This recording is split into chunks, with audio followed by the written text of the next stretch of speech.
मुख्तार भाई जी कैसे हैं हजूर? नास आया ओ सादा गम खारे आया।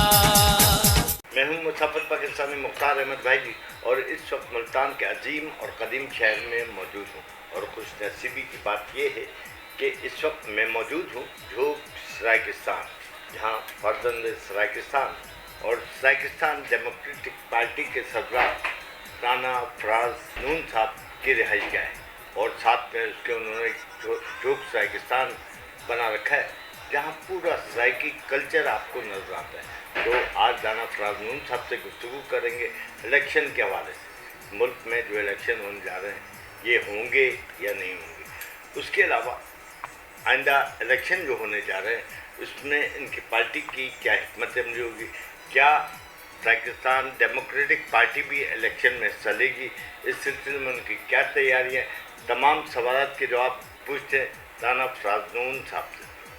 सर वालेकुम सलाम। शुक्रिया मुख्तार भाई जी, आपने हमें अपना मौक़िफ़ देने का मौका फराहम किया और मैं खराज तहसीन पेश करता हूँ। आपने सहाफ़ी बिरादरी के हकूक़ के लिए जो सर पे कफन बांध कर और ईमन के अपनी जान देने का भी आपने ऐलान कर दिया और उनके हकूक़ की जंग लड़ी और लड़ रहे हैं, उस पर हम आपको खराज तहसीन पेश करते हैं। हमारे दोस्त आपके पास भी पहुँचे खराज तहसीन के लिए और इंशाअल्लाह आइंदा भी हम आपको सपोर्ट करते रहेंगे, मॉरली भी और प्रैक्टिकली भी। तो बाकी आपने जो सवाल किया इलेक्शन के हवाले से, तो मौजूदा जो सिनेरियो और हालात जा रहे हैं, जिस तरह जो पीडीएम की जमातें थीं उनके साथ इस वक्त आवाम की एक कह लें कि नफ़रत पैदा हुई है और जो बिजली के बिलों में इन्होंने कह लें कि डेथ सर्टिफिकेट लोगों के घरों में भेजे और बहुत सारे लोग अपनी जान दे बैठे हैं, हार्ट अटैक हो गए हैं और पेट्रोल पंप गिराया जा रहा है। इसके बाद मैं नहीं समझता कि कोई हुक्मरान तबका जो इलेक्शन को हमेशा टेम्पर करता आ रहा है उसको कोई पब्लिकली रिस्पांस मिले। हाँ, इलेक्शन टेम्पर करके वो कराएं तो और बात है, उसमें किसी मेन जमात को जो पब्लिकली जिसका वोट बैंक है उसको माइनस करें और कुछ चीज़ों को टेम्पर करके कराएं, ये तो अलग हो सकता है। लेकिन इस वक्त जो सिनेरियो नज़र आ रहा है, जो इस वक्त सिचुएशन नज़र आ रही है, जो इस वक्त अवामी आप कह लेंगे उनके तासुरात जज्बात नज़र आ रहे हैं, वो कतन ही ऐसी किसी जमात को वोट देने के लिए तैयार नहीं।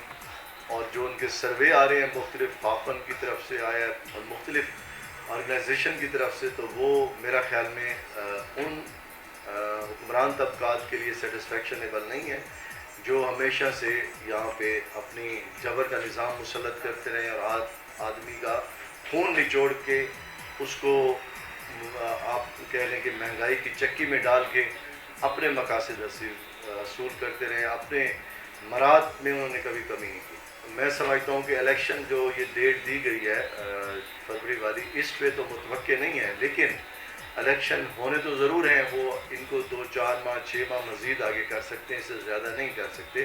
ताहम हम मुकम्मल तौर पर अपनी तैयारी कर रहे हैं और हमारे बहुत सारे दोस्त तकरीबन 23-24 के करीब हमारे कैंडिडेट इस वक्त मैदान में हैं, नसीब में मुख्तलिफ़ हल्कों से वो आए हुए हैं। बाकी भी इंशाअल्लाह लोग राब्ते कर रहे हैं और हमारी इस हवाले से भरपूर तैयारी है, क्योंकि ये हमारा पहला बाज़ाब्ता इलेक्शन है।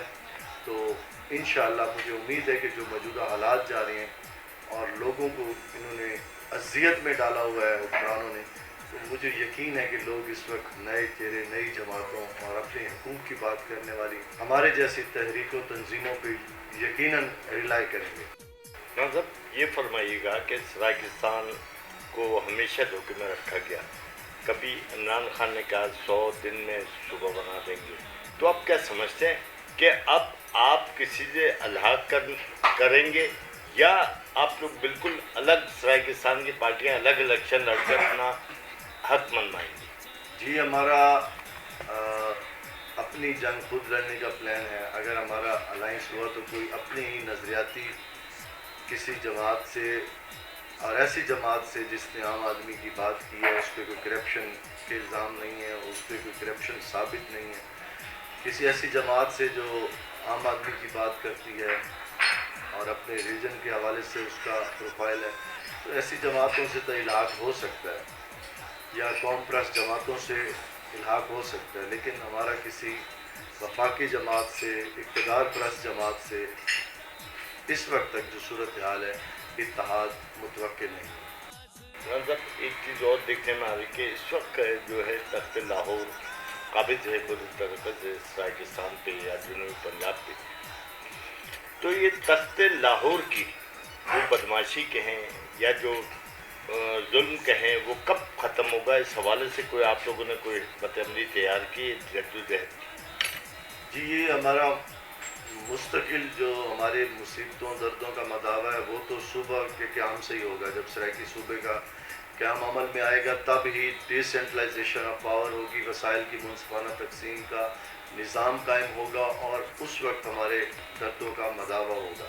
لیکن اس سے پہلے بھی جتنا ہو سکتا ہے ہم اپنی جدوجہد کر رہے ہیں۔ ابھی پچھلے پی ٹی آئی کے دور میں کچھ انہوں نے ہمارا جو پہلے زکوٰۃ خراج بجٹ تھا اس میں کچھ اضافہ کیا، پرسنٹیج دی، کچھ یہاں پہ ترقیاتی کاموں میں بھی کچھ نہ کچھ انہوں نے دیا، تو وہ شور شرابہ مچانے سے کچھ مقاصد جزوی طور پر حاصل ہوئے، لیکن ہمارا مستقل اور دائمی حل مسائل کا صوبہ سرائیکستان کے قیام سے ہوگا۔ پی ٹی آئی نے بھاولپور میں ایک سیکریٹریٹ بھی بنایا، کیا اس سیکریٹریٹ سے کوئی فرق آیا ہے یا نہیں آیا؟ جی سیکریٹریٹ ملتان میں بھی بنا، بہاولپور میں بھی، لیکن وہ بھی عارضی پین کلر آپ اس کو کہہ لیں۔ مستقل طور پہ حل میں نے جیسے پہلے بتایا کہ ہمارا مکمل آئینی فیڈریٹنگ یونٹ جو ہوگا، جس کی سینٹ میں نمائندگی ہو، جس کی مکمل وفاق کی وہ اکائی ہو، وہ ہمارے مسائل کا حل ہوگا۔ باقی یہ چیزیں عارضی پین کلر ہیں وہ، اور ویسے بھی یہ جو دو حصوں میں تقسیم کر کے منتشر کیا گیا اس کی ہم نے مذمت کی تھی۔ مرکز ہمیشہ صوبے کا ایک جگہ ہوتا ہے، سندھ کا دیکھ لیں وہ بھی ایک جگہ ہے، بلوچستان کا بھی ایک جگہ ہے، پنجاب کا بھی ایک جگہ تھا۔ اب یہ جب سرائیکی صوبے کی بات آتی ہے تو اس کو وہ آدھا تتر آدھا بٹے کیوں کریں کہ لوگ پہلے ملتان آئیں، پھر بہاولپور جائیں، پھر لاہور جا کے حتمی اپنے مسائل حل کریں۔ تو یہ کافی میرا خیال میں لوگوں کو اگین ایک مصیبت میں ڈالنے والا مسئلہ ہے۔ تو مرکز جہاں بھی ہو ایک جگہ ہو، اور اس کے لیے سب سے زیادہ سینٹرل پلیس، سوٹیبل پلیس جس کا انفراسٹرکچر اور تمام چیزیں وائبل ہیں وہ ملتان ہی ہے، اور ہم بھی ملتان دارالحکومت کا مطالبہ کریں۔ رام صاحب یہ فرمائیے گا کہ آپ کی نظر میں آپ کی پارٹی نے جو نقشہ بنایا ہے سرائیکستان کہاں سے کہاں تک ہے، اور بالآخر آپ کس طرح مانیں گے کہ صوبہ بن جائے، صوبہ کہاں سے کہاں تک ہو، آپ کے پاس کیا اختیارات ہو، اس حوالے سے دوسری وضاحت سے؟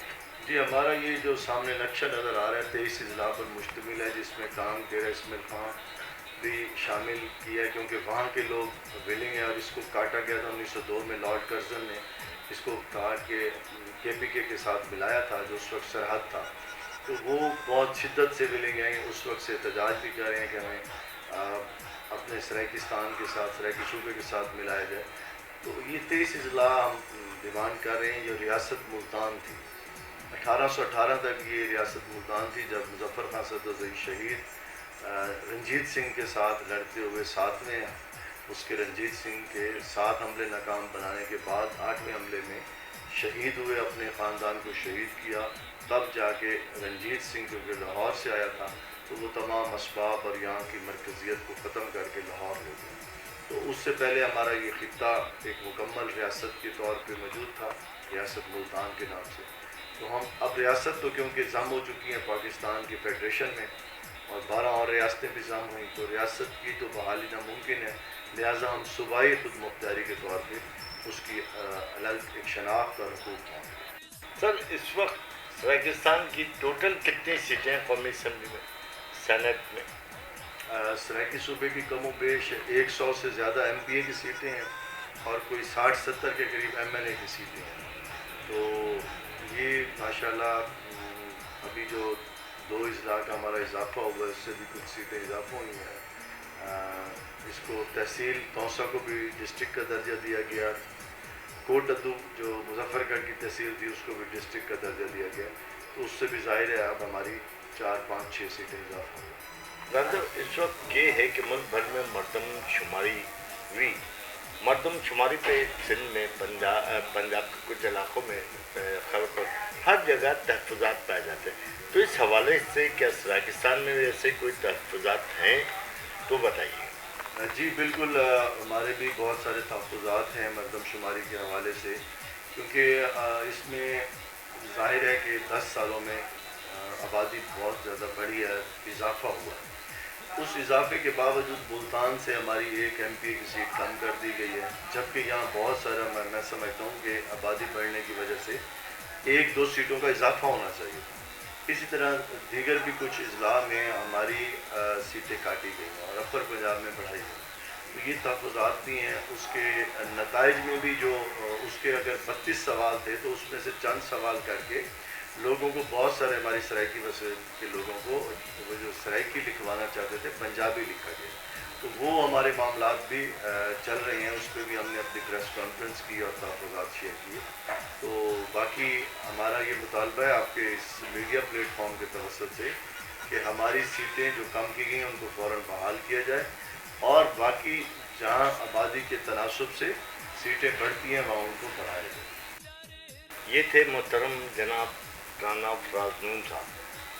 राना फराज़नून साहब ने इलेक्शन के हवाले से भी मुदल्लल गुफ्तगू की। फराज़नून साहब ने सराकिस्तान के हवाले से भी बातचीत की, और बिलखुसूस मरदम शुमारी के हवाले से जो मुल्क भर में तहफ़्फ़ुज़ात पाए जाते हैं उस हवाले से भी इन्होंने अपने तहफ़्फ़ुज़ात का इज़हार किया। इसके साथ ही अपने मेज़बान मुसाफिर पाकिस्तानी को दीजिए इजाज़त। अल्लाह हाफ़िज़।